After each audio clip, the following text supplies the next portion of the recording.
கர்த்தராகிய இயேசுவின் இனிமையுள்ள நாமத்தில் நான் உங்களை வாழ்த்துகிறேன், வரவேற்கிறேன். இந்த ராத்திரி வேளையிலும் தேவனுடைய வார்த்தையுமாய் உங்களோடு கூட ஆயிருக்க தேவன் கிருபை செய்திருக்கிறார். நாளைகளில் தேவன் நம்மை ஆசீர்வதித்து வழி நடத்துவார். நாம் ஜெபிக்கலாம். தேவனே, பரிசுத்த பிதாவே, இந்த ராத்திரி வேளையில் அப்பா உம்முடைய தெய்வீக பிரசன்னத்தால் நீர் எங்களை நிரப்புதகவைக்காக ஸ்தோத்திரம். நீரே உண்மையுள்ள தேவனாய், எங்களை வழி நடத்துதவராய், ஒரு நாளும் பாதுகாக்குதவராய் எங்களோடு கூட இருக்குதகவைக்காக ஸ்தோத்திரம். நாங்கள் உயர்த்துகிறேன், ஆராதிக்கிறேன், மகிமைப்படுத்துகிறேன். ஆண்டவரே, நீர் கொடுத்த ஒரு நாளுகளுக்காக ஸ்தோத்திரம். ஆண்டவரே, ஒரு நிமிடமும் நீர் எங்களை வழி நடத்துதவராய் ஆரோக்கியத்தோடு சௌக்கியத்தோடு நீர் எங்களை இந்த தேசத்தில் வழி நடத்துதகவைக்காக ஸ்தோத்திரம். தேவனே, இன்னைக்கப்பா வந்திருக்கிற ஒரு மக்களையும் நீர் ஆசீர்வதித்து பலப்படுத்தி வழி நடத்தும். எல்லா பலவீனங்களும் நீர் விடுவிக்கிற தேவனாயிருக்குதகவைக்காக ஸ்தோத்திரம். ஆண்டவரே, இன்னைக்கப்பா எங்களை முற்றிலும் உம்முடைய கரத்தில் ஒப்புக் கொடுக்கிறேன்.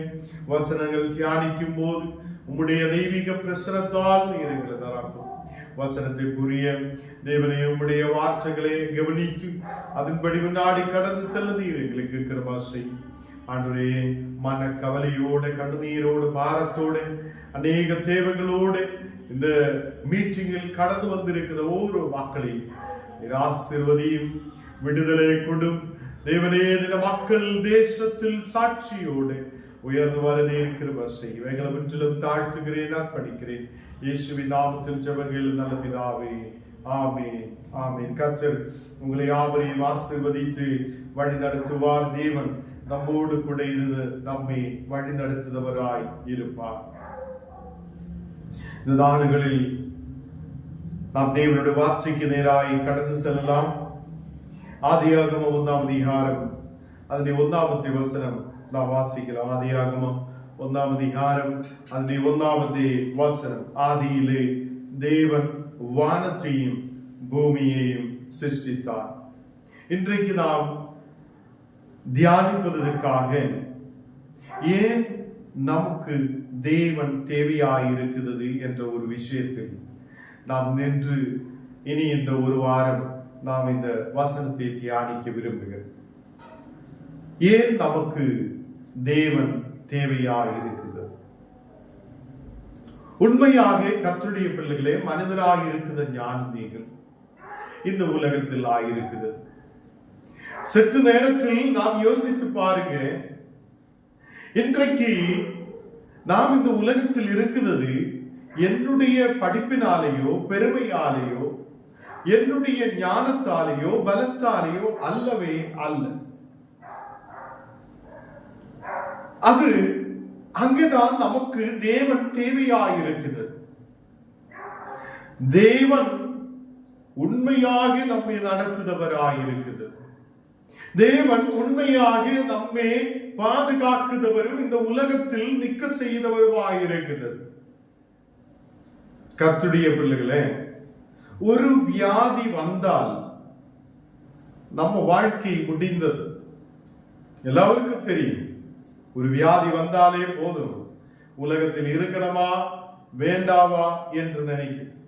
இன்றைக்கு ஒரு மகன் எனக்கு கால் பண்ணிரு, ஜபிக்கணும் ஐயா என்று சொல்லி கால் பண்ணிரு. நான் 4 மாசத்துக்கு முன்னாடியே அவனுக்கு சொல்லியிருக்கு, உனக்கு பிரச்சனை வரப்போகுது, உன்னுடைய பழக்கங்கள் நிப்பாட்டு, உன்னுடைய கிட்னிக்கு எல்லாம் பிரச்சனை வரும் என்று சொல்லி எச்சரிக்கை கொடுத்திருக்கு. இன்றைக்கு திருப்பி கால் பண்ணி ஜபிக்கிறதுக்கு கால் பண்ணுகிறார். ஐயா ஜபிங்க. அப்போ கடைசியில் நீ போன வழியில எல்லாம் போய், நீ போத எல்லா வழிக்கும் போய், நீ உன்னோட புத்தியை வைத்து நீ போய் வந்து கீழே விழுந்து அடிபட்டு எழுப்பியதுக்கு அப்புறம் ஏதோ ஒரு ஊழியக்காரனுக்கிட்ட கடந்து வந்து ஐயா ஜபிங்கன்னு சொல்லியா எப்படி கிளியர் ஆகும்? முன்னாடியே எச்சரிக்கை கொடுக்கும் போது நாம் அலர்ட் ஆகும். சரி ஐயா, நாங்க கர்த்தருக்கு ஒப்பு கொடுக்க விரும்புகிறேன், நாங்க தேவனோடு கூட இருக்க விரும்புகிறேன்.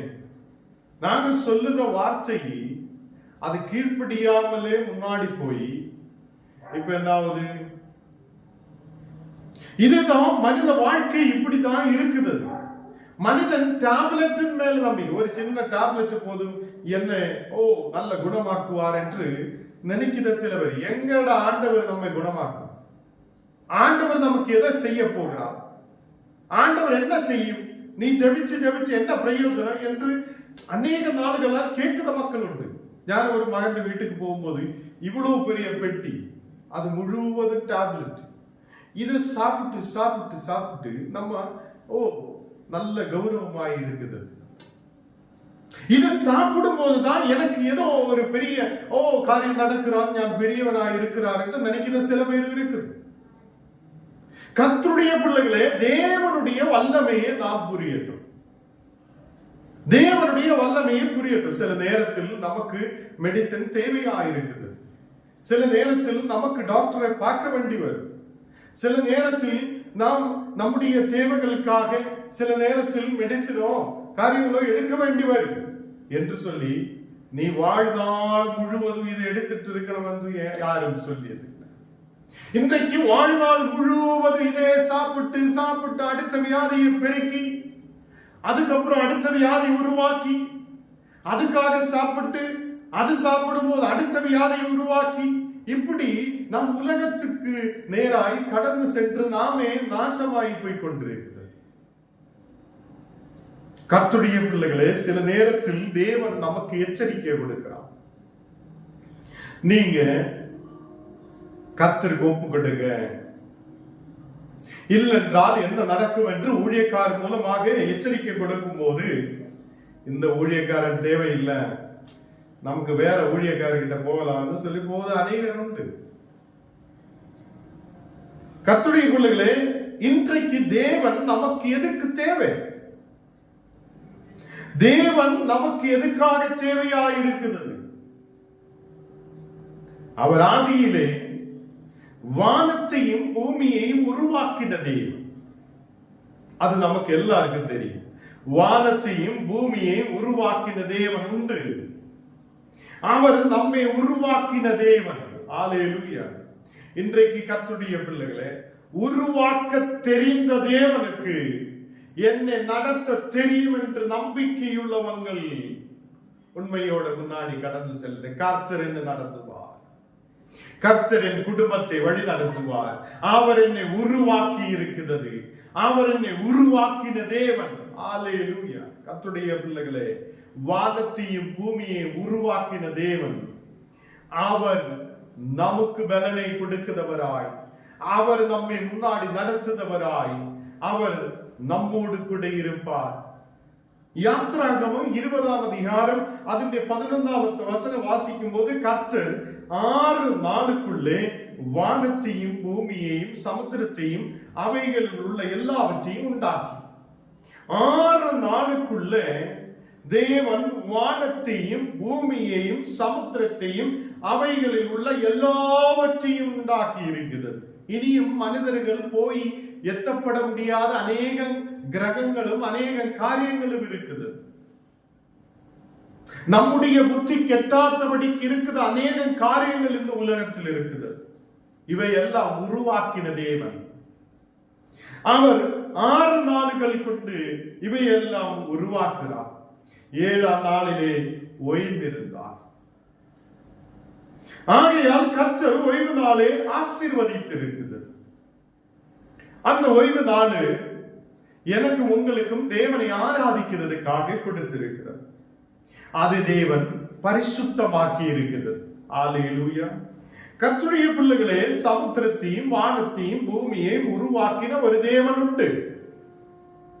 அவர் நமக்கு அற்புதத்தை செய்தவர் என்று நாம் நம்புகிறது. சில நேரத்தில் விசுவாசியாயிருக்கிற கிறிஸ்தவராயிருக்கிற நாம் அவருடைய வல்லமையை புரியாமலே கடந்து செல்லுது. இங்கே தேவனுடைய வார்த்தை சொல்லப்படுகிறது, ஓய்வு நாளாய் நமக்கு ஒரு நாளை கொடுத்திருக்கிறது. அந்த ஓய்வு நாள் பரிசுத்தம் உள்ளதாய் காணப்படும்.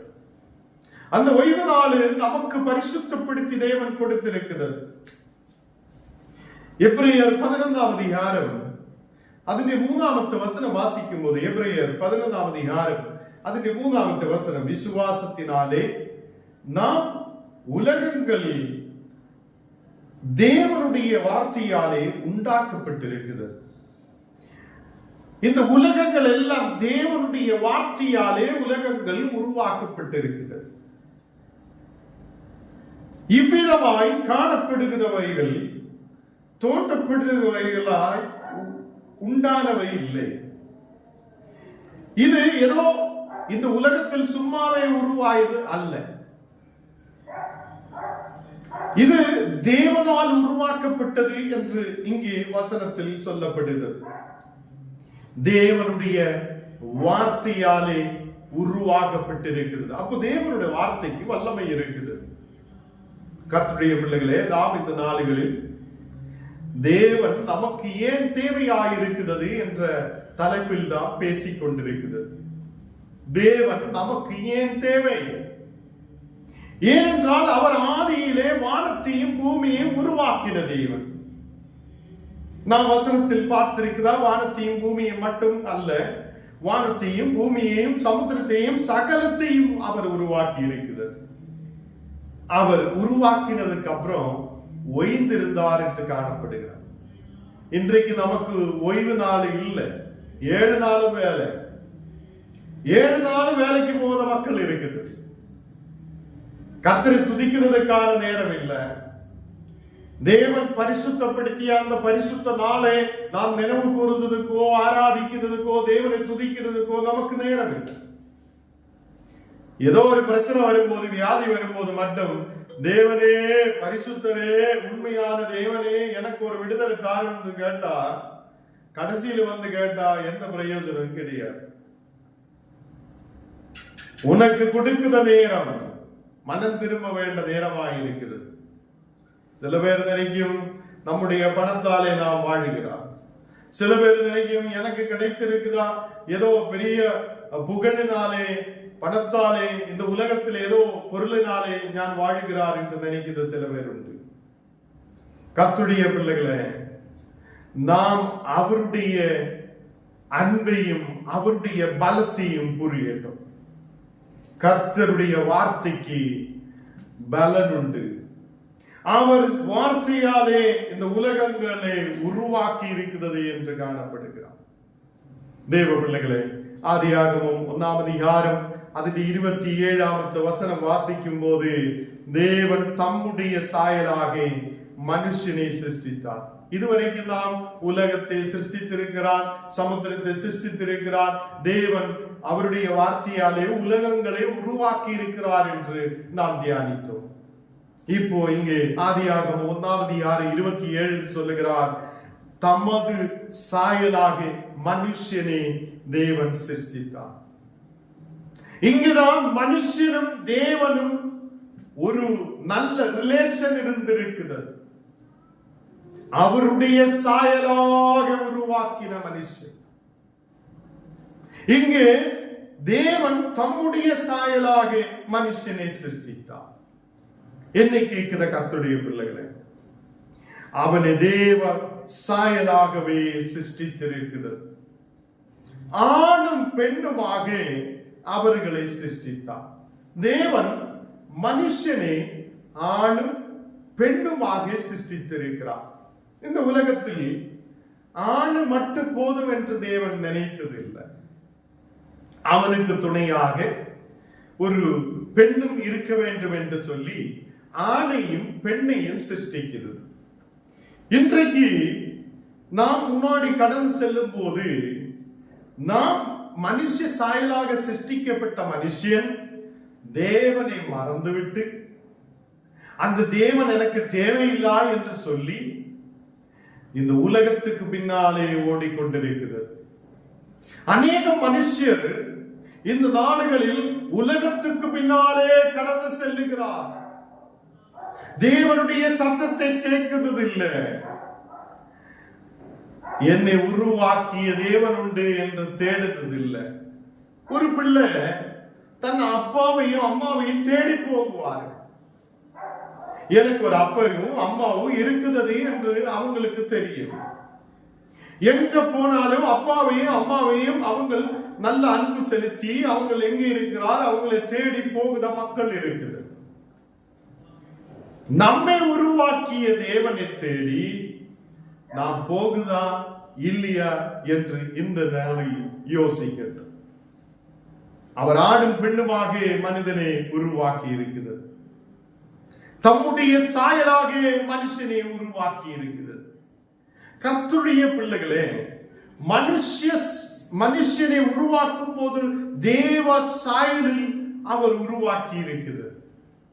அவர் உன்னையும் என்னையும் தெரிந்த தேவனாய் காணப்படுகிறார். ஆதியாகமம் 5ஆம் அதிகாரம் அதில் 2ஆம் வசனத்தில் வாசிக்கும் போது அவர்களை ஆணும் பெண்ணுமாக சிருஷ்டித்து அவர்களை ஆசீர்வதித்து, தேவன் ஆணும் பெண்ணுமாய் சிருஷ்டித்து அவர்களை ஆசீர்வதிக்கிறார். கர்த்தருடைய பிள்ளைகளே, அவர்களை ஆசீர்வதித்த ஒரு தேவன் உண்டு. இன்றைக்கு எனக்கும் உங்களுக்கும் கர்த்தருடைய ஆசீர்வாதம் இருக்கிறது. தேவன் நம்மை ஆசீர்வதிக்கிறது. தேவ பிரசன்னத்தால் நிரப்புகிறது.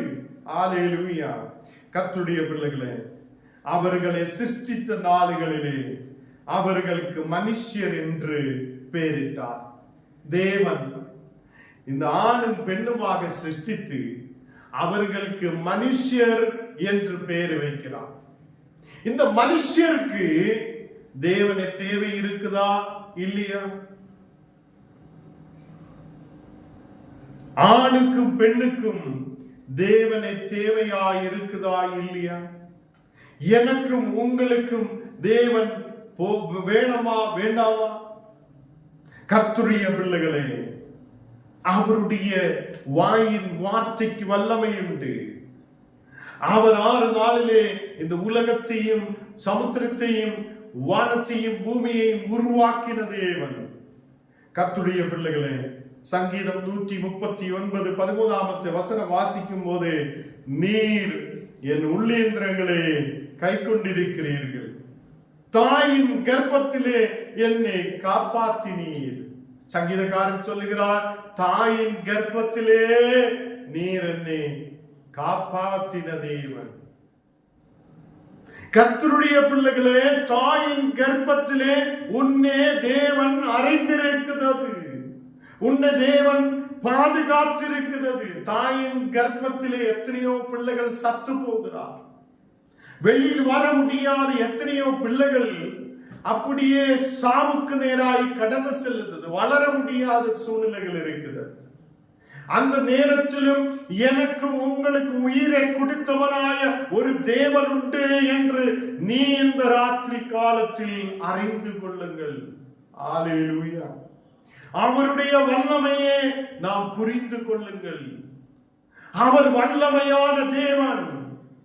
அவருடைய கரத்தின் பலத்தையும் அவருடைய வாயின் வார்த்தையின் கனத்தையும் நாம் புரிந்து கொள்ளுங்கள். இந்த நாடுகளில் சங்கீதக்காரன் அதை தெரிகிறார். சங்கீதக்காரன் சொல்லுகிறார், என்னை தாயின் கர்ப்பத்திலே என்னை காப்பாற்றின தேவனே. தாயின் கர்ப்பத்திலே என்னை காப்பாற்றின தேவனே. 14ஆம் வசனம் வாசிக்கும் போது, நான் பிரமிக்கப்படத்தக்க அதிசயமாய் உண்டாக்கப்பட்டபடியினால் உம்மை துதிப்பேன்.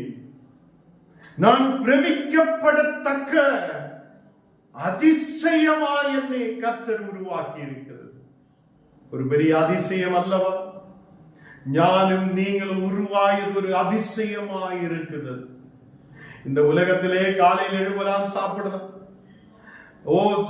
ஏதோ வேலைகள் செய்யலாம், திருப்பியும் சாப்பிடலாம், திருப்பியும் வேலை செய்யலாம், திருப்பியும் சாப்பிடலாம், திருப்பி தூங்கலாம். காலையில் எழும்பலாம், தூங்கலாம், காலையில் எழும்பலாம், தூங்கலாம். இதுக்காக தான் கர்த்தர் நம்மை உருவாக்கி இருக்குதா? இல்ல நமக்கு ஒரு பிலிமுக்கு போலாம், அங்க போலாம், இங்க போலாம், சுத்த போலாம், ஏதோ டிவியில நமக்கு சீரியல் பார்க்கலாம், எனக்கு அது பார்க்கலாம், எனக்கு டிவியில சினிமா பார்க்கலாம். இதுக்காக தேவன் உருவாக்கினதல்ல. என்னை உங்களை கர்த்தர் அதுக்காக உருவாக்கினதல்ல. கர்த்தர் நம்மை உருவாக்கினதுக்கு ஒரு நோக்கம் உண்டு. அவருடைய சாயலில் நீ காணப்படுகிறார். அவருடைய சாயலிலே தேவன் நம்மை உருவாக்கி இருக்கிறது. அவருக்காக நிற்க, அவருடைய நாமத்துக்காக நிற்க தேவன் நம்மை சாட்சியாய் எழுப்பினது. கர்த்தருடைய பிள்ளைகளே, சங்கீதக்காரன் துதிக்கிறார், தேவனே நீ அதிசயமாக என்னை உருவாக்கி இருக்கிறது. சங்கீதக்காரனுக்கு தேவனே தேவையாயிருந்திருக்கிறது. அவன் அறிகிறார், சின்ன வயதிலிருந்தே உருவாகுவதற்கு முன்னமே என்ன தேவன் பாதுகாத்திருக்கிறது. எனக்கு அப்போதும் தேவன் தேவையாயிருந்திருக்கிறது. நான் இந்த உலகத்தில் உருவானதே ஒரு பெரிய அதிசயமாயிருக்கிறார் என்று சங்கீதக்காரன் சொல்லுகிறது. 15வது வசனம் வாசிக்கும் போது, நான் ஒளிபீடத்திலே உண்டாக்கப்பட்டு பூமியின் தாழ்விடங்களிலே விசித்திர வினோதமாய் உருவாக்கப்பட்ட போது என் எலும்புகள் உனக்கு மறவாய் இருக்கவில்லை. என்னை உருவாக்கின நாளில் தேவனே என் எலும்புகள் உனக்கு மறவாய் இருக்கிறது இல்லை. நமக்கு தெரியும், ஒரு மனிதனை பார்க்கும் போது அவனுடைய எலும்புகள் நமக்கு வெளியிலே எடுத்து பார்க்க முடியாது. என்னை உருவாக்கிய தேவனுக்கு என் எலும்புகளை தெரிகிறார் என்று சங்கீதக்காரன் சொல்லுகிறது. என் எலும்புகள் உனக்கு மறவாய் இருக்கவில்லை. அல்லேலூயா. இந்த ராத்திரி வேளையில் கர்த்தருடைய பிள்ளைகளே, ஞானும் நீங்களும் என் தேவனை விசுவசிக்கிறது என்றால், நம்மை உருவாக்கிய தேவனை விசுவசிக்கிறது என்றால், நாம் அவருக்கு பிரியமான மக்களாய் இருக்கட்டும். நம்முடைய எலும்புகள், உள்ளே இருக்கிற எலும்புகள் வரைக்கும் தேவனுக்கு தெரியும். அல்லேலூயா. இந்த நாளுகளில் கர்த்தருடைய பிள்ளைகளே, சங்கீதக்காரன் 16வது வசனத்தில் சொல்லுகிறார், 139ஆம் சங்கீதம் அதனுடைய 16வது வசனத்தில் சொல்லுகிறார், என் கருவை உம்முடைய கண்கள் கண்டது. எத்தனையோ மக்களுக்கு கரு உருவாகிறார், போய்விடுகிறார், உருவாகிறார், போய்விடுகிறார். ஒரு பிள்ளை உருவாகிறார், போய்விடுகிறார். ஒரு 9 மாசம் ஆகும் போது எத்தனையோ பிள்ளைகள் சாகிறார், வெளியில் வர முடியாத இருக்கிற சூழ்நிலை. அந்த நேரத்திலும் ஞானும் நீங்களும் பிறக்கப்பட்டு இன்றைக்கு இந்த உலகத்தில் நிற்கிறது என்னுடைய, உங்களுடைய, நம்முடைய, அதை தகப்பனுடைய, தாயுடைய பெருமை அல்ல. நம்மை உருவாக்கிய தேவன் அவர்தான் உண்மையாய் என்னையும் உங்களையும் பாதுகாக்கிறார். என் கருவை உம்முடைய கண்கள் கண்டது என்று சங்கீதக்காரன் சொல்லுகிறது. நான் எழும்ப முடியாத சூழ்நிலை, எழுப்பு உருவாகுவதற்கு முன்னவே அம்மாவுடைய உதரத்துக்குள்ளே, வயலுக்குள்ளே, அதை அம்மாவுடைய கர்ப்பத்துக்குள்ளே என்னை கண்ட தேவன். அல்லேலூயா. இந்த ராத்திரி வேளையில் தேவ பிள்ளைகளே, சங்கீதக்காரன் சொல்லுகிறார், என் கருவே உம்முடைய கண்கள் கண்டது. என் அவயவங்களில் ஒன்றாக இல்லாத போது அவைகள் அனைத்தையும் அவைகள் உருவீர்ப்படும் நாட்களும் உமது புஸ்தகத்தில் எழுதியிருக்கிறது. எனக்கு அவயவங்கள் இல்லாத இருந்த சூழ்நிலையிலும் அது உருவாகிறது. அது எப்போ உருவாகும் என்று அது அவருடைய புஸ்தகத்தில் எழுதப்பட்டது என்று சங்கீதக்காரன் சொல்லுகிறது. கர்த்தருடைய பிள்ளைகளே, இந்த ராத்திரி வேளையில் ஒரு கேள்வி உங்களுக்கு முன்பாக வைக்கிறார். உனக்கு தேவன் தேவையா? உனக்கு தேவன் தேவையா? இந்த உயிர் உள்ள தேவனை பற்றி நாம் கேட்டிருக்கிறார். அவர் வானத்தையும் பூமியை உருவாக்கின தேவன். அவர் வானத்தையும் பூமியை மட்டுமல்ல, வானத்தையும் பூமியையும் சமுத்திரத்தையும் அவையில் உள்ள எல்லாவற்றையும் உருவாக்கின தேவன். அவருடைய வார்த்தைக்கு பலன் உண்டு என்று நாம் வாசித்து கேட்டிருக்கிறது. அவர் மனிதனை உருவாக்கியது அவருடைய தேவ சாயலில் உருவாக்கி இருக்கிறது என்று நாம் வசனத்தில் கேட்டிருக்கிறார். அவர் ஆணும் பெண்ணுமாக மனிதனை உருவாக்கி சும்மாவை அனுப்பிவிட்டதில்லை, அவரை ஆசீர்வதித்திருக்கிறார். அந்த ஆசீர்வாதம் இன்றைக்கும் நம்மையில் இருக்கிறது. கர்த்தருடைய பிள்ளைகளே, அவர் நம்மை சிருஷ்டித்த நாளிலிருந்து இதுவரையிலும் நம்மை பாதுகாத்திருக்கிற தேவன். சங்கீதக்காரன் சொல்லியது நாம் கேட்டிருக்கிறார். தாயின் கர்ப்பத்திலே என்னை கண்ட ஒரு தேவன், என்னை அறிந்த ஒரு தேவன், என்னை காப்பாற்றிய ஒரு தேவன், அது கரு உருவாகுதிலிருந்தே என்னை பாதுகாத்த ஒரு தேவன், என்னை கண்ட ஒரு தேவன் என்று நாம் வாசிச்சு கேட்டிருக்கிறோம். கர்த்தருடைய பிள்ளைகளை, இந்த ராத்திரி வேளை நம்மை தாமே தேவனுக்கு ஒப்பு கொடுக்கலாம். அவர் வல்லமையான தேவன். அவர் இல்லாத நமக்கு முன்னாடி போக முடியாது. எத்தனையோ மனிதர்கள் இந்த நாடுகளில் உலகத்தில் இருந்து இன்றைக்கு காணாமலே போயிருக்குது. எத்தனையோ பேர் இன்றைக்கு ஹாஸ்பிட்டல்களில், வீடுகளில் வியாதியோடு, பலவீனதையோடு காணப்படுது.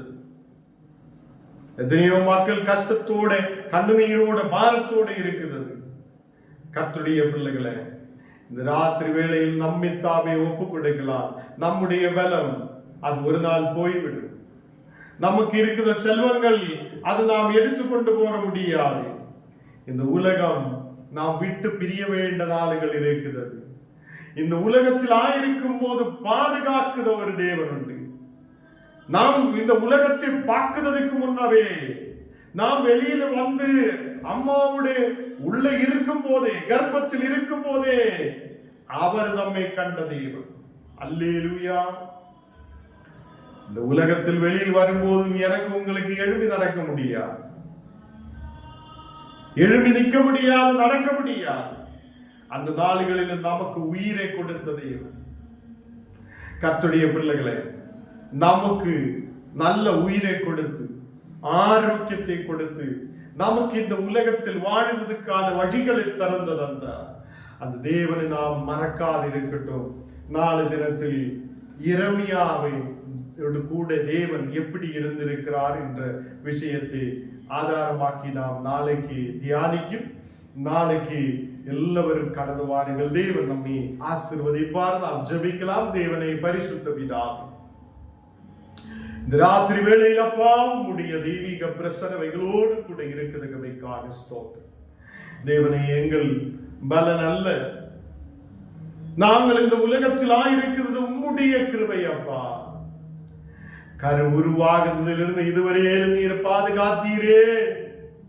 இந்த உலகத்தில் ஏதோ ஒரு சின்ன வியாதி வரும்போது, ஏதோ ஒரு பிரச்சனை வரும்போது, இந்த உலகத்தில் கட பிரச்சனைகள் வரும்போது நாங்கள் உம்மை விட்டு தூரமாய் போகுதவங்களாய் அல்ல, அந்த பிரச்சனைகளிலிருந்து விடுதலை கொடுக்கிற தேவன் உண்டு என்று புரிந்து, அந்த கட பிரச்சனைகளிலிருந்து விடுதலை கொடுக்கிறவர் உண்டு என்று புரிந்து, அந்த வியாதிகளிலிருந்து என்னை குணமாக்குத தேவன் உண்டு என்று தெரிந்து, ஆண்டவரே உம்மோடு பற்றி சேர்ந்திருக்க இருக்கிற வசை இந்த ராத்திரி வேளையில் அப்பா உம்முடைய தெய்வீக கிருபையால் எங்களுக்கு நிரப்பும், எங்களை ஆசீர்வதித்து பலப்படுத்தும்.